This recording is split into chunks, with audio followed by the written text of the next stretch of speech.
ملا ٹائمز میں خوش آمدید۔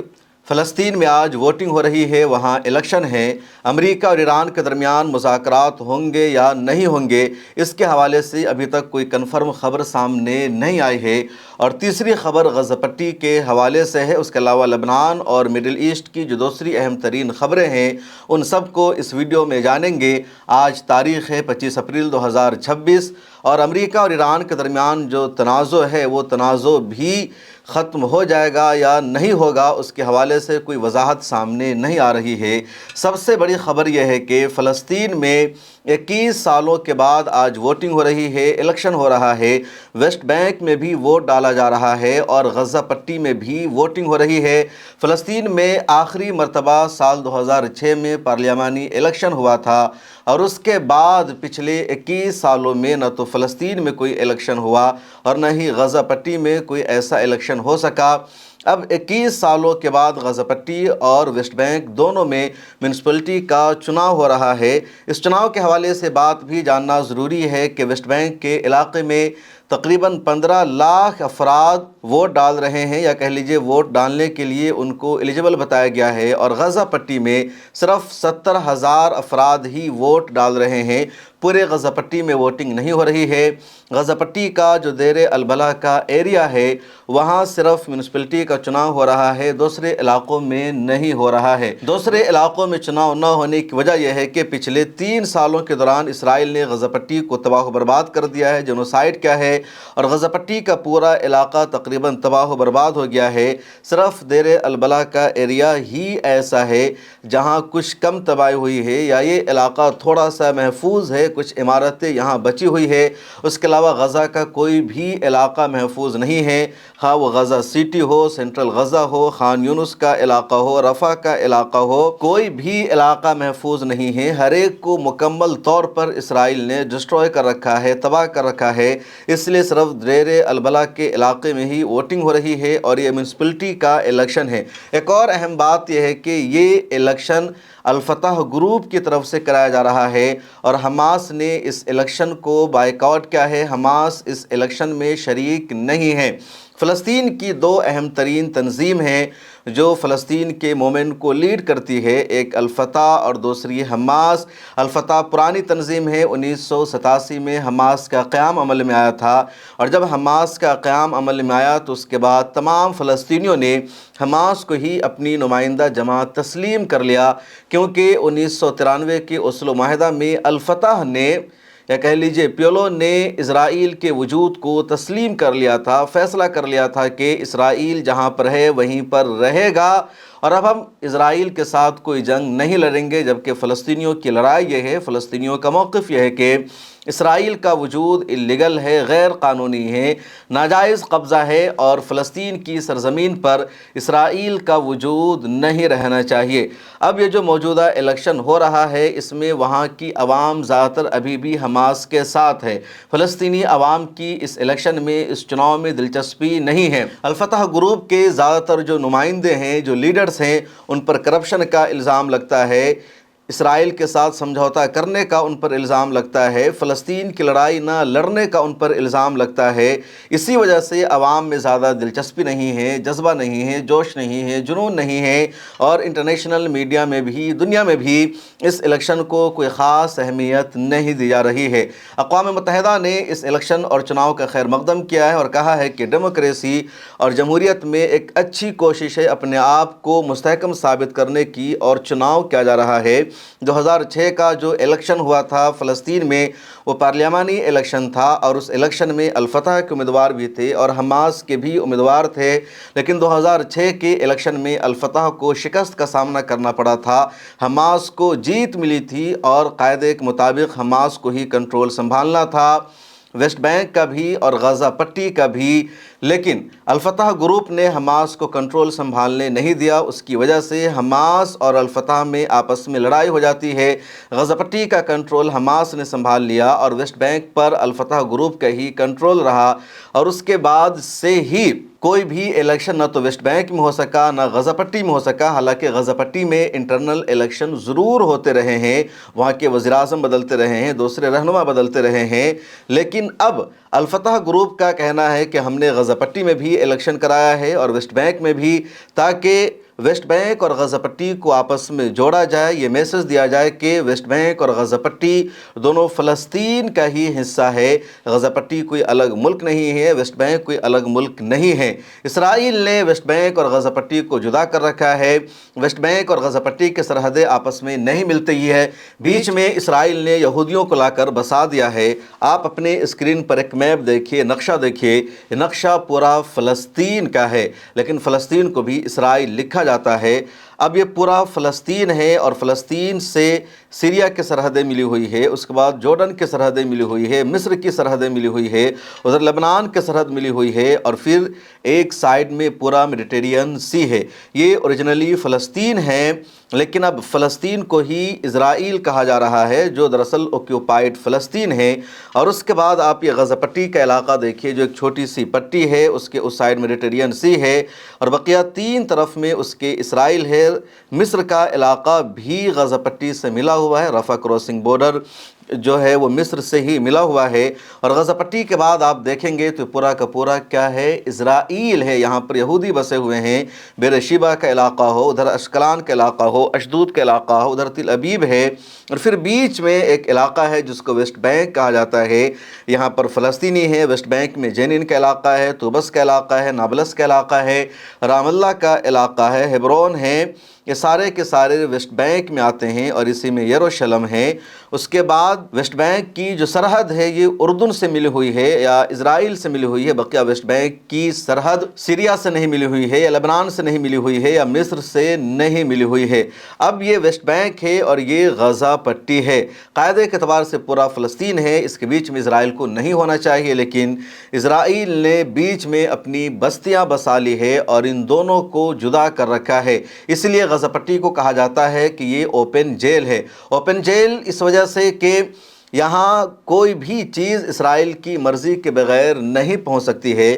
آپ اگر اچھی طرح نقشہ دیکھیں گے تو آپ کے بات سمجھ میں آئے گی، جس طرح جیل میں ایک قیدی کو روم سے باہر نکلنے کی اجازت ہوتی ہے، وہ نماز بھی ادا کر سکتا ہے، وہ پوجا کر سکتا ہے، کھانا کھا سکتا ہے، کھیل سکتا ہے، ورزش کر سکتا ہے، رات کو جا کر کے اسے اپنے کمرے میں رہنا پڑتا ہے۔ ہاں، جیل کی جو چہار دیواری ہوتی ہے، جو باؤنڈری ہوتی ہے، اس کے باہر وہ نہیں جا سکتا۔ جیل میں رہنے والے آج کل موبائل سے بات چیت کرتے ہیں، ٹی وی دیکھتے ہیں، اخبارات پڑھتے ہیں، پوری دنیا کی جیل والوں کو خبر ہوتی ہے۔ جیل کے قیدی جو دبنگ ہوتے ہیں وہ تو جیل سے ہی اپنا نظام بھی چلاتے رہتے ہیں، لیکن باؤنڈری کے باہر وہ نہیں جا سکتے، اس لیے جیل کہا جاتا ہے۔ غزہ پٹی بھی اوپن جیل ہے، کیونکہ غزہ پٹی کے ہر سائیڈ میں اسرائیل ہے، اور اسرائیل غزہ پٹی میں ایک بھی سامان کو اپنی اجازت کے بغیر داخل نہیں ہونے دیتا ہے۔ مصر کا جو رفح کراسنگ بارڈر ہے اس پر بھی اسرائیل کا کنٹرول ہے، اور وہاں سے بھی غزہ پٹی میں کچھ بھی نہیں جا سکتا۔ غزہ پٹی کے ایک سائڈ سمندر ہے، لیکن اس سمندر پر بھی اسرائیل کا کنٹرول ہے، اور میڈیٹرینین سی سے بھی غزہ پٹی میں کچھ بھی نہیں جا سکتا ہے۔ سال 2008 کے بعد سے ہی اسرائیل نے میڈیٹرینین سی کی غزہ پٹی کی ناکہ بندی کر رکھی ہے، اور ایک بھی جہاز کو غزہ پٹی پہنچنے نہیں دیا جا رہا ہے۔ گلوبل سموتھ فلوٹیلا ایک مرتبہ پھر اس ناکہ بندی کو توڑنے کی کوشش کر رہا ہے۔ میڈیٹرینین سی میں گلوبل سموتھ فلوٹیلا پہنچ چکا ہے، اور اگلے 2 سے 3 دنوں میں یہ قافلہ، یہ کارواں بھی غزہ پٹی پہنچ جائے گا۔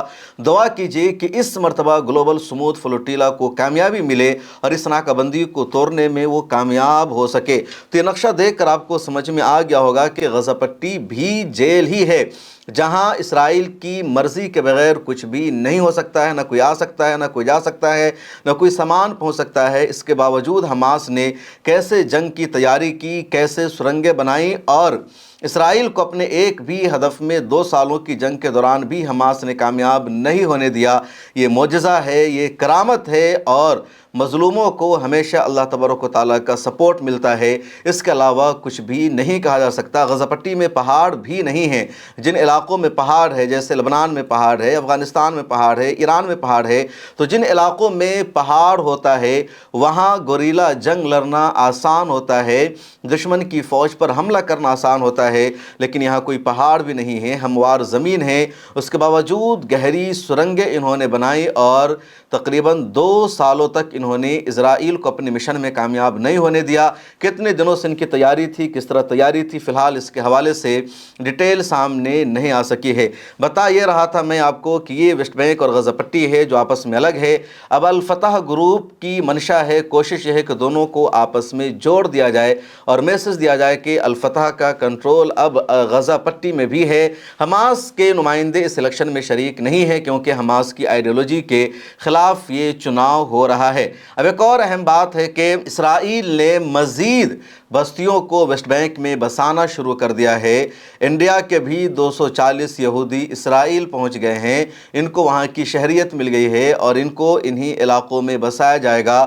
ویسٹ بینک میں اسرائیلی بستیوں کو بسانے کا سلسلہ جاری ہے اور عرب دیشوں کی طرف سے، مسلم ممالک کی طرف سے لگاتار اس کی مخالفت کی جا رہی ہے، لیکن اسرائیل پر کچھ بھی اثر نہیں پڑ رہا ہے اور روزانہ خبر سامنے آتی ہے کہ یہودی سیٹلرز ویسٹ بینک میں جاتے ہیں، فلسطینیوں کے گھروں کو آگ لگا دیتے ہیں، ان کی گاڑیوں کو جلا دیتے ہیں، حملہ کرتے ہیں، ان کے پاس ہتھیار ہوتا ہے اور ان کے گھروں کو یہ قبضہ کر لیتے ہیں، اپنا گھر بنا لیتے ہیں۔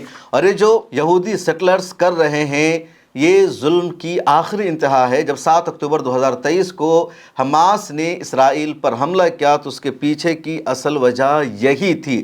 ویسٹ بینک میں لگاتار اسرائیل نئی بستیاں بسا رہا تھا، یہودیوں کو وہاں پر آ کر آباد کر رہا تھا، مسلمانوں سے ان کا علاقہ چھینا جا رہا تھا، معاملہ حد سے باہر ہو گیا تھا۔ تب حماس نے اسرائیل پر حملہ کرنے کا منصوبہ بنایا۔ اس کے علاوہ کچھ مسلم ممالک بھی اسرائیل کو ایک دیش کے طور پر تسلیم کرنے کا منصوبہ بنا رہے تھے۔ اب غزہ پٹی سے ایک اچھی نیوز بھی آئی ہے اور نیوز یہ ہے کہ کل 300 کپلز کی شادی ہوئی ہے۔ یہ ویڈیو سوشل میڈیا پر آج وائرل ہو رہی ہے جس میں دیکھا جا رہا ہے 300 لڑکے اور لڑکیاں ہیں جن کی آپس میں شادی ہوئی ہے اور سیز فائر کے بعد، جنگ بندی کے بعد پہلی مرتبہ غزہ پٹی سے اس طرح کی کوئی ویڈیو سامنے آئی ہے اور اس ویڈیو نے ہر ایک کو خوشی عطا کی ہے، مسرت عطا کی ہے۔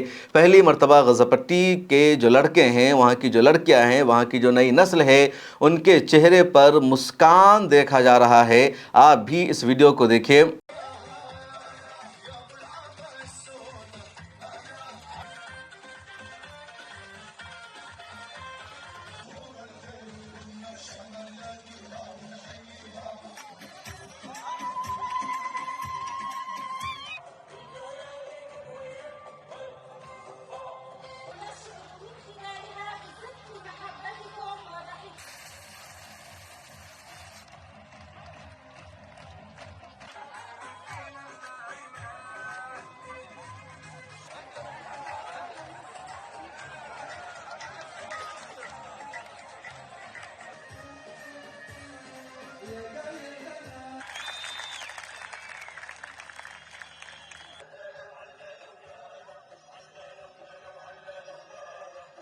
غزہ پٹی میں اسرائیل کا حملہ بھی جاری ہے۔ لگاتار اسرائیل کی طرف سے غزہ پٹی میں سیز فائر کا وائلیشن کیا جا رہا ہے۔ قدس نیوز نیٹ ورک کی رپورٹ کے مطابق پچھلے 48 گھنٹے میں اسرائیل کے حملے میں غزہ پٹی میں 17 افراد کا قتل ہو گیا ہے اور 32 افراد زخمی ہو گئے ہیں۔ لبنان اور اسرائیل کے درمیان بھی سیز فائر کا معاہدہ چل رہا ہے لیکن اسرائیل لگاتار لبنان پر بھی حملے کر رہا ہے۔ سیز فائر کا وائلیشن وہاں بھی جاری ہے اور پچھلے 24 گھنٹے میں 6 سے زیادہ افراد کی لبنان میں موت ہوئی ہے اسرائیل کے حملے میں اور 10 سے زیادہ زخمی ہو گئے ہیں۔ ایک اور جرنلسٹ اور صحافی کو اسرائیل نے لبنان میں حملہ کر کے شہید کر دیا ہے۔ لبنان کے پرائم منسٹر اور صدر کا واضح لفظوں میں بیان سامنے آ چکا ہے کہ اسرائیل کے ساتھ سیز فائر اسی وقت مانا جائے گا جب اسرائیل کی آرمی ساؤتھ لبنان سے مکمل طور پر نکل جائے گی۔ جب تک اسرائیل کی فوج لبنان میں رہے گی اسرائیل کے ساتھ سیز فائر پوسیبل نہیں ہے۔ اور اب آگے میں آپ کو بتانے جا رہا ہوں کہ امریکہ اور ایران کے بیچ میں کیا چل رہا ہے، لیکن اس سے پہلے آپ کو یہ اطلاع دینا ضروری ہے کہ پچھلے دنوں لکھنؤ کے وکاس نگر میں آگ لگ گئی تھی اور آگ لگنے کی وجہ سے پورا علاقہ جل کر خاک ہو گیا، ہندو مسلمان سبھی اس سے متاثر ہوئے۔ اس کے بعد مختلف تنظیموں نے وہاں پہنچ کر راحت بچاؤ کا کام شروع کیا، ریلیف ورک کا کام شروع کیا۔ امت سیوا ٹرسٹ کی تنظیم بھی لگاتار وہاں لوگوں کو مدد پہنچا رہی ہے، ان کو فوڈ دیا جا رہا ہے، ان کو دوسری چیزیں دی جا رہی ہے، کچھ لوگوں کا گھر بنانے کا بھی منصوبہ ہے امت سیوا ٹرسٹ کا۔ اور اگر آپ بھی آگ متاثرین کی مدد کرنا چاہتے ہیں تو امت سیوا ٹرسٹ کے ذریعے آپ لکھنؤ کے آگ متاثرین کی مدد کر سکتے ہیں۔ اور آئیے میں آپ کو بتاتا ہوں کہ امریکہ اور ایران کے درمیان کیا چل رہا ہے۔ ایران کے وزیر خارجہ عباس عراقچی اسلام آباد پہنچ چکے ہیں۔ اسلام آباد جیسے ہی پہنچے ایئرپورٹ پر ان کا استقبال کیا پاکستان کے army chief field marshal Asim Munir اور پاکستان کے وزیر خارجہ اسحاق ڈار نے۔ اس کے بعد عباس عراقچی نے پاکستان کے آرمی چیف سے علیحدہ ملاقات کی، پھر وہاں کے فورن منسٹر سے علیحدہ ملاقات کی۔ دونوں ملاقات کی تصویریں سامنے آئی ہے۔ ادھر امریکہ سے بھی خبر سامنے آئی ہے۔ امریکہ میں وائٹ ہاؤس کی پریس سیکریٹری نے بھی باضابطہ میڈیا کے سامنے آ کر کے کہا کہ سنیچر کو واشنگٹن سے امریکی ڈیلیگیشن پاکستان کے لیے روانہ ہو رہا ہے اور ایران کے ساتھ بات چیت ہوگی جنگ بندی کو آگے بڑھانے کے لیے یا مذاکرات کو کامیاب بنانے کے لیے۔ ایران کا ڈیلیگیشن پاکستان پہنچ چکا ہے اور امریکہ کا ڈیلیگیشن بھی آج روانہ ہو رہا ہے، لیکن جو اہم خبر ہے وہ یہ کہ ایران کی نیشنل سپریم سیکورٹی کونسل کے سیکریٹری ابراہیم عزیزی کا ایک بیان سامنے آیا جس میں ان کا کہنا ہے کہ ہمارے فورن منسٹر عباس عراقچی پاکستان میں مذاکرات کرنے نہیں گئے ہیں، امریکہ کے ساتھ بات چیت کرنے نہیں گئے ہیں، بلکہ ان کا 3 دیشوں کا دورہ ہے۔ معمول کے مطابق اور وہ پہلے پاکستان گئے ہیں، اس کے بعد ماسکو جائیں گے، پھر مسقط جائیں گے، تو اس دورے میں امریکہ کے ساتھ بات چیت شامل نہیں ہے۔ اب امریکہ کہہ رہا ہے کہ ہمارا ڈیلیگیشن جا رہا ہے بات چیت کرنے کے لیے، اور ایران کی نیشنل سپریم سیکورٹی کونسل کا کہنا ہے کہ بات چیت نہیں ہوگی۔ عباس عراقچی صاحب نے ایسا کچھ بھی نہیں کہا ہے، وہ فورن منسٹر ہیں، ان کے ساتھ پوری ٹیم ہے۔ اہم خبر یہ ہے کہ جو چیف نیگوشیٹر ہیں، جو ایران کی پارلیمنٹ میں اسپیکر ہے محمد باقر قالیباف، اور 8 اپریل کو وہ آئے تھے اور پچھلی مرتبہ بات چیت کے لیے وہ اسلام آباد آئے تھے، اس مرتبہ وہ اس ٹیم کا حصہ نہیں ہیں۔ عباس عراقچی نے ایران سے روانہ ہوتے وقت تو یہی کہا کہ وہ ایک جامع بات چیت کے لیے، ڈائیلاگ کے لیے پاکستان جا رہے ہیں، لیکن ان کے پاکستان پہنچنے کے بعد ابراہیم عزیزی نے کہا کہ وہ بات چیت کرنے نہیں گئے ہیں۔ وزارت خارجہ کے ترجمان ہیں اسماعیل بقائی، ان کا بھی ٹویٹ سامنے آیا جس میں یہ کہنا ہے کہ ہمارے فورن منسٹر عباس عراقچی پاکستان میں بات چیت کرنے یا مذاکرات میں حصہ لینے نہیں گئے ہیں۔ اب کیا ہوگا، کیا مذاکرات ہوں گے یا نہیں ہوں گے، اس حوالے سے جو سسپینس ہے وہ بڑھتا جا رہا ہے۔ اپنا ہرمز کو بند رکھنے کا ایران کا فیصلہ ابھی تک باقی ہے اور ایران کا کہنا ہے ہم اسٹیٹ آف ہرمز کو اوپن کرنے والے نہیں ہیں۔ ادھر ایران کی ناکہ بندی بھی امریکی نیوی کی طرف سے ابھی تک باقی ہے۔ امریکہ کی طرف سے ایک اور اپڈیٹ سامنے آئی ہے اور اپڈیٹ یہ ہے کہ امریکہ نے ایران کے ساتھ سیز فائر اور جنگ بندی کی ٹائم لائن اب طے کر دیا ہے، اور وہ ٹائم لائن ہے 1 مئی، یعنی 1 مئی تک امریکہ اور ایران کے درمیان فی الحال سیز فائر ہے، جنگ بندی ہے۔ اگر اگلے 5 سے 6 دنوں میں کوئی فیصلہ نہیں ہو پاتا ہے، کوئی بات چیت نہیں ہو پاتی ہے، تو امریکہ کہنا ہے کہ وہ دوبارہ ایران پر حملہ شروع کر دے گا، لیکن اس کے امکانات زیادہ نظر نہیں آ رہے ہیں۔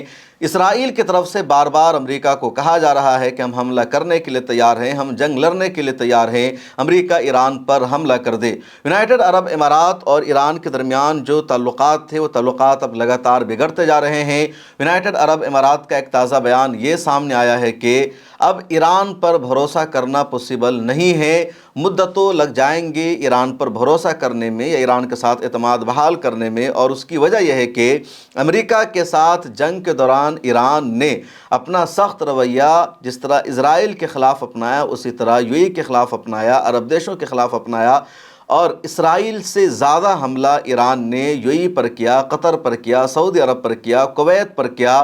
لوگوں کا غصہ عرب دیشوں میں بہت زیادہ بڑھ چکا ہے، اور یونائٹڈ عرب امارات پر سب سے زیادہ حملہ ہوا۔ صرف امریکی ایسٹس پر یو اے ای میں حملہ نہیں ہوا، بلکہ یو اے ای کے جو اپنے اثاثے ہیں جن کا امریکہ سے کچھ بھی لینا دینا نہیں، اس کو بھی ایران نے حملہ کر کے نقصان پہنچایا ہے، تباہ کیا ہے۔ اس لیے یو اے ای کا صاف کہنا ہے کہ اب ایران پر بھروسہ نہیں کیا جا سکتا ہے۔